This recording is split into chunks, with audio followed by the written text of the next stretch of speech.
My name is Eva. I'm 34 years old, and I run operations for a regional logistics company that moves $900 million of freight a year.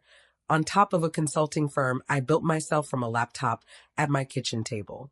I was disowned by my own family for refusing to hand over $60,000, and by the time they wanted me back in their lives, my consulting retainer alone was worth more than my brother's entire failing business.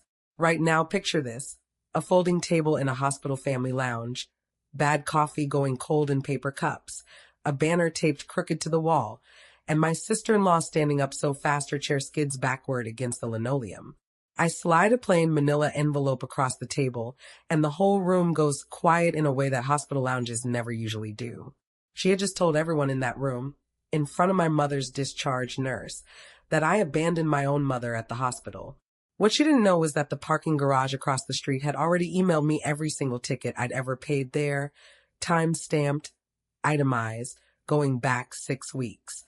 My mother, from her wheelchair, only said one thing that night, quiet but clear enough that the whole lounge heard it. Eva was never the one who stayed away.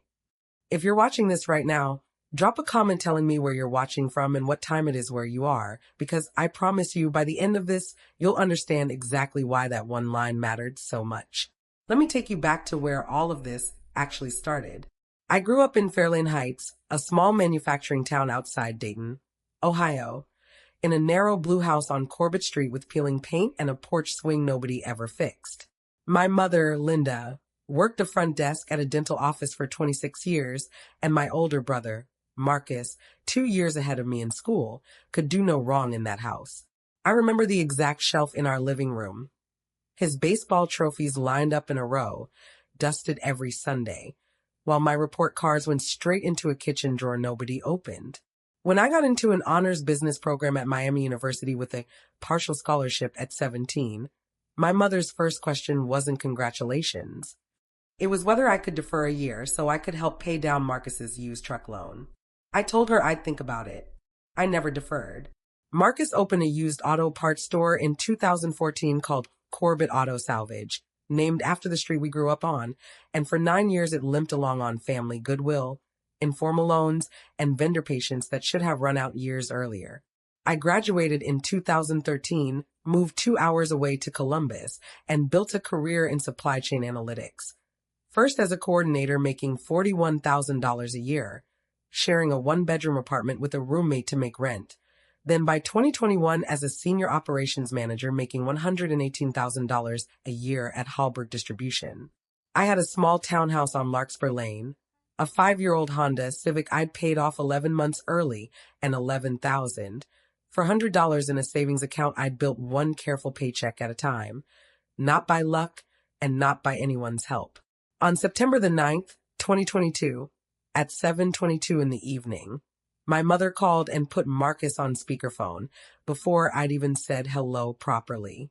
He needed $60,000 to cover a supplier debt on 90 days' notice and told me flatly that I'd co-sign a business loan or the store would close by Christmas. I asked to see the store's books first. There weren't any real ones, just a shoebox of invoices and a spreadsheet Marcus hadn't updated since spring. I said no. Not let me think about it, not maybe partially, a full, clean no. I told him I'd watched him miss loan payments for 8 straight years, and I wasn't putting my name, my credit score, and my savings behind a business that had never once shown me an honest ledger. My mother's voice went cold in a way I had never once heard from her. If you love this family, she said, you'd already have said yes. I didn't cry and I didn't raise my voice. I told them both I loved them, and I still wasn't signing anything, and I hung up the phone with my hand completely steady, which honestly surprised even me at the time. 3 days later, on September 12th, my mother texted me a single line at 9:14 in the morning. Don't bother coming to Thanksgiving this year. That was the entire rupture. No screaming match, no slam door, just a sentence typed out like she was canceling a dentist appointment. For the next 2 years, I heard almost nothing from either of them. One unsigned Christmas card, forwarded from an old address of mine. One dismissive text from Marcus in March of 2023. Hope work is going well for you, with no follow-up, no invitation, nothing behind it. I started keeping a folder, first a physical one in a drawer, then a digital one on my laptop of every message, every voicemail, every screenshot. Not because I planned to ever use any of it, but because some part of me needed proof for myself that I hadn't imagined any of it. Year one of the silence passed mostly in quiet routine. Work, gym at 5:30 a.m., Sunday grocery runs alone. Year two, I got a small raise and repainted my own kitchen a pale sage green, a color my mother would have hated. And I remember standing in that kitchen thinking how strange it was that nobody in my family even knew what color my own walls were now. The only contact that entire second year was a single forwarded email from Marcus in October, a chain letter about a cousin's wedding registry, sent to a group list that still happened to include my old address out of habit. I didn't reply.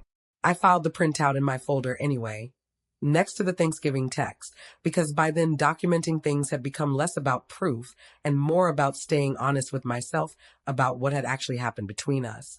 The person who became my real family during those 2 years was Grace Hallbrook, my director at work, 61 years old, who had built the entire distribution company from one leased warehouse in 1994. Grace never once asked me to explain my family. She just noticed, one Thanksgiving when I stayed late reorganizing a vendor contract instead of going anywhere at all, and afterward she started including me at her own family's table without ever turning it into a thing worth discussing. She taught me how to read a supplier contract line by line, how to walk into a room and not apologize for taking up space in it. By early 2024, Grace had promoted me to Director of Operations, salary $172,000, and helped me quietly set up an independent consulting arm on the side, Corbett and Vale Logistics Advisory, half named for the street I grew up on, half for nothing at all. In its first 8 months, that consulting arm billed $208,000, mostly from 2 mid-sized manufacturers Grace introduced me to personally. My mother resurfaced on February 3rd, 2025, 3 days after a stroke put her in Riverbend Medical Center on the east side of Dayton. Marcus called, his voice tight in a way I didn't recognize, and said Mom needed round-the-clock rehab care that insurance wouldn't fully cover, estimated at $14,000 out of pocket.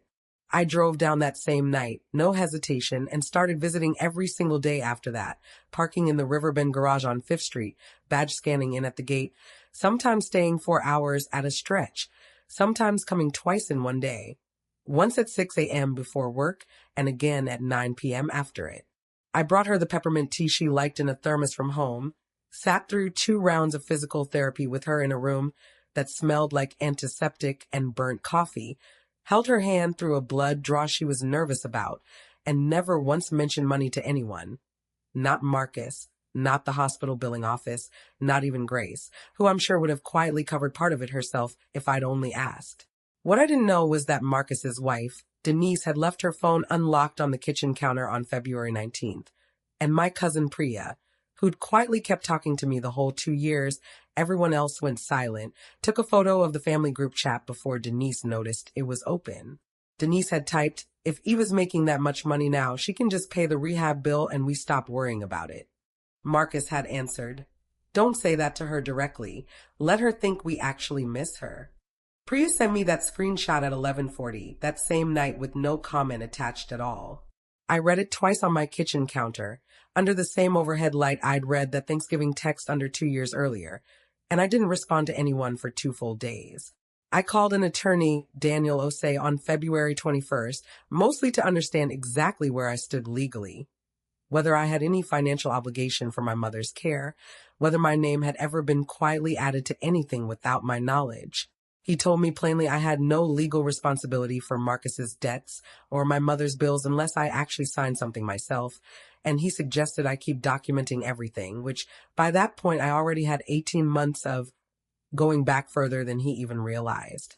He also asked, almost as an afterthought, whether I had any record of my own visits to the hospital, in case anyone ever tried to claim otherwise, and I told him I always kept my parking receipts out of habit. He smiled slightly and told me that habit might turn out to matter more than I thought. I didn't fully understand what he meant until 3 weeks later, sitting in that family lounge. The discharge gathering happened on March 14th, 2025, in the family lounge on the 3rd floor of Riverbend. Folding tables, bad coffee, fluorescent lighting, and a banner Denise had printed at a copy shop that read "Welcome Home, Linda" in looping cursive. I came because my mother had asked me to personally, over the phone, in a small voice I hadn't heard from her in years, not because Marcus or Denise had. 20 minutes into that gathering, in front of the discharge nurse and my Aunt Rosalind, Denise stood up and said, loudly enough that a passing orderly turned his head, that I had abandoned my own mother at this hospital for 2 years and had only shown up now that there was money involved. I didn't raise my voice, and I didn't stand up either.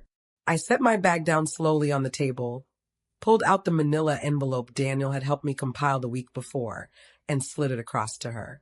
Inside were 41 printed garage entry and payment records from Riverbend Parking Services, every single one time-stamped, covering February 3rd through March 13th, showing 39 separate visits, several over 3 hours long, every one of them paid in full under my name and my license plate. The garage doesn't lie, I said, quiet and even, and neither do timestamps. Denise went quiet first. Then, for just a second, her whole face changed into something that looked almost like real fear. Like she understood exactly what this meant for her marriage and her own choices, before she straightened her shoulders and said I was twisting a private family matter into a performance for an audience. Marcus said absolutely nothing at all, staring at the table, his jaw working like he wanted to say something and couldn't find the shape of it.